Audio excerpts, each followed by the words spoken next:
Welcome back to Clean News Rajasthan. चलिए देखते हैं राजस्थान की 15 फटाफट बड़ी खबरों को। उपचुनाव के लिए थमा प्रचार।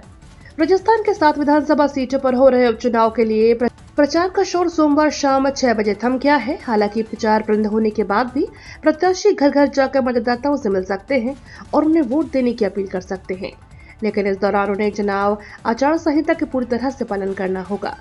दरअसल राजस्थान की 7 सीटों झुंझुनू 84, कीसर, देवली, नियारा, दौसा, सिलमबुर और रामगढ़ पर उपचुनाव के लिए मतदान 13 नवंबर को होगा और नतीजे 23 नवंबर को घोषित किए जाएंगे। आपको बता दें, राजस्थान की 7 विधानसभा सीटों पर अब स्थिति लगभग क्लियर हो चुकी है।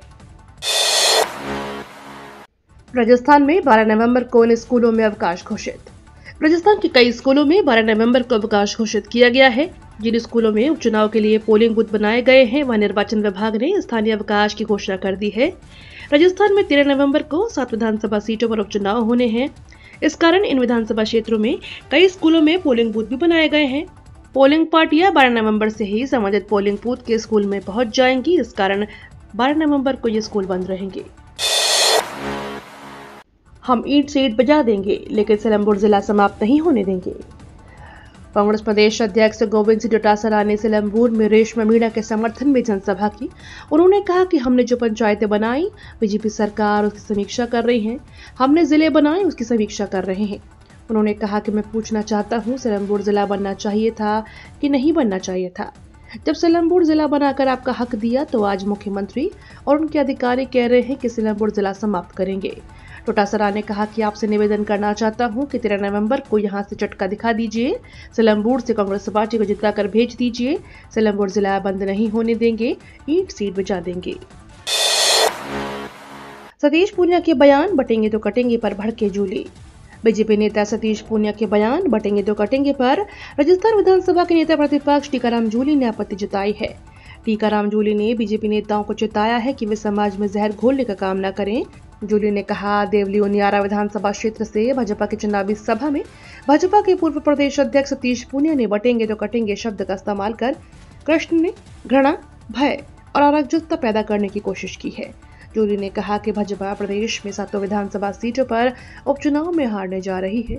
इससे भाजपा विचलित हो गई है और भाजपा नेता प्रदेश में घृणा और भय पैदा करते हुए उतर आए हैं। मतदाताओं को भयभीत और गुमराह करने की कोशिश की जा रही है। राजस्थान की 7 विधानसभा सीटों पर अगले 48 घंटे क्या क्या होगा प्रतिबंध। राजस्थान विधानसभा उपचुनाव को लेकर 7 सीटों पर प्रचार प्रसार 11 नवंबर की शाम 6 बजे खत्म हो गया। इसके साथ ही 7 विधानसभा सीटों पर अगले 48 घंटे तक कई सारे प्रतिबंध लागू हो गए हैं, जबकि यह प्रतिबंध 13 नवंबर की शाम तक रहेगा, क्योंकि 7 विधानसभा सीटों पर 13 नवंबर को वोटिंग होगी। इन 7 सीटों पर किसी भी चुनावी रैली आदि प्रचार अभियानों के आयोजन पर प्रतिबंध लागू हो गया है। इस अवधि में TV channel, mobile, SMS, recorded call, अन्य इलेक्ट्रॉनिक मीडिया और सिनेमा हॉल पर चुनावी प्रचार प्रसार से संबंधित विज्ञापन भी बंद रहेंगे। 84 में आदिवासी परिवार के घर पहुंचे सीएम भजनलाल। मंगलवार को राजस्थान के मुख्यमंत्री भजनलाल शर्मा और बीजेपी अध्यक्ष मदन राठौर डूंगरपुर के दौरे पर रहे।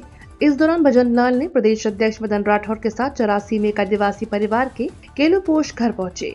यहां पर उन्होंने खाट पर बैठकर चाय पी। इसके अलावा सीएम ने परिवार के छोटे बच्चों को चॉकलेट बांटी और घर के मंदिर में पूजा अर्चना की। इस दौरान उन्होंने आदिवासी परिवार के सदस्यों से परिवार के साथ सरकार के कामकाज, क्षेत्र की समस्याओं और विकास कार्यों से संबंध में संवाद भी किया। राजस्थान में बढ़ेगी सर्दी, एक्टिव होगा पश्चिमी विक्षोभ। राजस्थान में मौसम बदलने के साथ ही तापमान गिरने लगा है, लेकिन कड़ाके की सर्दी के लिए अभी लोगों को इंतजार करना होगा। प्रदेश में इस बार नवंबर के तीसरे हफ्ते में ठंड बढ़ने की आशंका जताई जा रही है। इस दौरान प्रदेश के औसत से ऊपर दिन और रात का तापमान रहने वाला है। मौसम विभाग का कहना है कि 15 नवंबर तक मौसम शुष्क बना रहेगा। पारे में गिरावट दर्ज की जाएगी। अभी उत्तर भारत में काफी ऊंचाई पर वेस्टर्न डिस्टर्बेंस बताया जा रहा है। 10वीं 12वीं पास के लिए सरकारी नौकरियां। सरकारी नौकरी की आस में बैठे युवाओं के लिए अच्छी खबर है। भारत सरकार के uranium corporation of India limited ने कई पदों पर भर्तियां निकाली हैं। हालांकि यह भी तय है कि इन पदों के लिए वही आवेदन कर सकेंगे जिनके पास संबंधित विषय में योग्यता हो। चयन होने के बाद केंद्र सरकार के वेतनमान के हिसाब से सैलरी भी मिलेगी। Uranium corporation of India limited ने माइनिंग मेट सी और ब्लास्टर बी के पदों पर भर्तियां निकाली हैं। इनमें कुछ 82 पदों पर नियुक्तियां होनी है, जिसमें माइनिंग मेट सी के 64, वाइंडिंग ड्राइवर के 10 पद और ब्लास्टर बी के 8 पद शामिल हैं। एसआई भर्ती परीक्षा रद्द करवाने के लिए पानी की टंकी पर चढ़े 2 युवक। राजस्थान पुलिस में नौकरी के लिए हुई एसआई भर्ती परीक्षा को रद्द करने की मांग को लेकर उदयपुर में 2 युवक पानी की टंकी पर चढ़ गए हैं। पिछले 24 घंटों से प्रशासन की उन्हें समझाने की सारी कोशिशें नाकाम साबित हो रही हैं।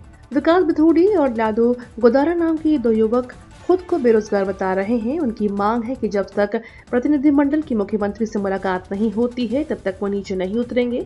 उन्होंने एक वीडियो जारी कर मांग की है कि सरकार जल्द से जल्द इस भर्ती परीक्षा को रद्द कर बेरोजगारों के साथ न्याय करे। चिकित्सा मंत्री का दावा, बोले खीवसर में बीजेपी हारी तो मूंछ और बाल मुंडवा लूंगा। राजस्थान के 7 विधानसभा सीटों पर हो रहे उपचुनाव में खीवसर सीट सबसे दिलचस्प मानी जा रही है। खीवसर सीट पर मुकाबला दिलचस्प बना हुआ है। यहां पर चुनाव प्रचार के दौरान सभी पार्टियों के नेताओं की ओर से बयानबाजी भी देखी गई। वहीं अंतिम दिन चुनाव प्रचार थमने के पहले बीजेपी के प्रत्याशी रेवत राम डागा के समर्थन में आयोजित सभा में भाषण देते हुए कैबिनेट मंत्री गजेंद्र सिंह खीवसर ने बड़ा बयान दिया। मंत्री गजेंद्र सिंह खीवसर ने कहा कि मैं गारंटी देता हूं, हम हार ही नहीं सकते। अगर हार गए तो मैं मूंछ व बाल मुंडवा कर खड़ा हो जाऊंगा चौक पर। पुलिस ने अवैध बजरी से भरा डंपर पकड़ा। जिले की सरवाड़ पुलिस ने मुखबिर की सूचना पर अजमेर कोटा स्टेट हाईवे से अवैध बजरी लेकर गुजर रहे एक डंपर को जब्त कर लिया। मामले की सूचना खनन विभाग को दी गई, जिस पर विभाग के अधिकारियों ने 5,18,000 रुपए का जुर्माना वसूल लिया। केकड़ी जिले में आए दिन अवैध रूप से बजरी खनन और बजरी परिवहन के मामले सामने आ रहे हैं। शनिवार को भी जिले की सरवाड़ पुलिस ने अवैध बजरी परिवहन करने के मामले में कार्रवाई करते हुए अजमेर कोटा मार्ग पर ग्राम खीरिया के समीप बजरी से भरा एक डंपर जब्त किया। भाजपा को जनता का पूरा समर्थन, बौखला रही है कांग्रेस। रामगढ़ विधानसभा सीट के लिए हो रहे उपचुनाव को लेकर केंद्रीय मंत्री भूपेश यादव ने कहा कि हमारी सभी टीमें मिलकर काम कर रही हैं। भाजपा ने मेहनती और निष्ठावान कार्यकर्ता सुखवंत सिंह को रामगढ़ से टिकट दिया है। रामगढ़ में निश्चित रूप से भाजपा ही विजय होगा। हम सबका साथ, सबका विकास के एजेंडे को लेकर चल रहे हैं और भाजपा को सभी वर्गों का समर्थन मिल रहा है। उन्होंने कहा कि भाजपा को जनता का पूरा समर्थन मिल रहा है, जिसे देखकर कांग्रेस में बौखलाहट मची हुई है। अलवर की जनता ने जो मान सम्मान दिया है वे उसके ऋणी नहीं रहेंगे। उन्होंने कहा कि हमने जो भी वायदे किए हैं उन्हें पूरा करने के प्रयास किए जा रहे हैं। आवेदन की धीमी रफ्तार, अब तक 5 लाख कैंडिडेट ने किया अप्लाई। देश की सबसे बड़ी इंजीनियरिंग प्रवेश परीक्षा जेईई मेन के जनवरी सेशन की आवेदन प्रक्रिया जारी है। बीते 14 दिनों में महज 5,10,000 कैंडिडेट ने ही आवेदन किया है। आवेदन की अंतिम डेट 22 नवंबर तक है। बीते साल पिछले सेशन के लिए 12,21,000 से अधिक कैंडिडेट ने आवेदन किया था। निजी कोचिंग के career counselling expert Amit Ahuja ने बताया कि इस साल आवेदन प्रक्रिया की गति बहुत धीमी है।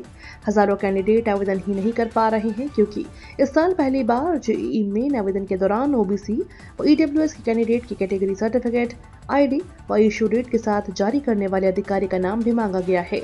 यदि कैटेगरी आवेदन में इन बाध्यताओं में राहत नहीं दी गई तो कैंडिडेट बदलकर जनरल कैटेगरी में आवेदन करना होगा। ईपीएफ के तहत आने वाले कर्मचारियों को मिलेगी सौगात। केंद्र सरकार ईपीएफ के तहत न्यूनतम वेतन सीमा को मौजूदा 15,000 रुपए से बढ़ाकर 21,000 कर सकती है। इसके अलावा किसी भी कंपनी के लिए ईपीएफओ के साथ जुड़ने के लिए 20 कर्मचारी होने की संख्या को घटाकर 10 से 15 किया जा सकता है। आपको बता दें, न्यूनतम वेतन लिमिट के बढ़ने से कर्मचारी के वेतन से ईपीएफ खाते से ज्यादा रकम तो जमा होगी ही, साथ ही ईपीएस कंट्रीब्यूशन में भी बढ़ोतरी आएगी। हसीना को वापस लाने के लिए इंटरपोल की मदद लेगी यूनिस सरकार। बांग्लादेश की अंतरिम सरकार ने कहा कि वह पूर्व सीएम व आवासी लीग सुप्रीमो शेख हसीना को भारत से वापस लाने के लिए इंटरपोल की मदद लेगी।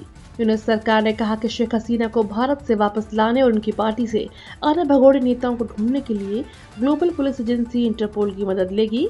सरकार इंटरपोल से रेड कॉर्नर नोटिस अलर्ट जारी करने के लिए कह रही है। ये तो थी राजस्थान की बड़ी खबरें। रोजाना सबसे पहले अपडेट पाने के लिए क्लीन न्यूज राजस्थान को अभी सब्सक्राइब करें।